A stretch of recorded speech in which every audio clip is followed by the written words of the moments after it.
একসময় ভাবা হতো গ্লোবাল ক্রিয়েটর ইকোনমিতে নেতৃত্ব দেবে শুধু পশ্চিমা দেশগুলো, কিন্তু দৃশ্যপট বদলেছে।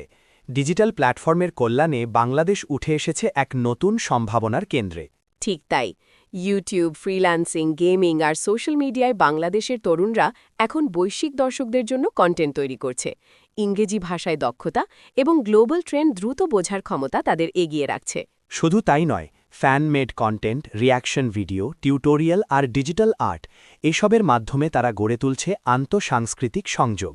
বাংলাদেশি ক্রিয়েটররা এখন আমেরিকা, ইউরোপ কিংবা এশিয়ার অন্যান্য দেশের ব্র্যান্ড ও ইনফ্লুয়েন্সারদের সঙ্গে যৌথভাবে কাজ করছে।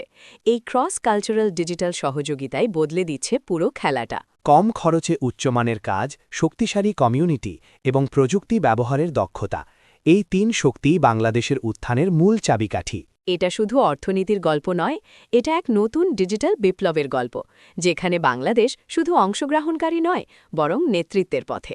গ্লোবাল ক্রিয়েটর ইকোনমিতে বাংলাদেশের এই উত্থান প্রমাণ করে ডিজিটাল বিশ্বে সীমানা নেই, আছে শুধু সৃজনশীলতার শক্তি।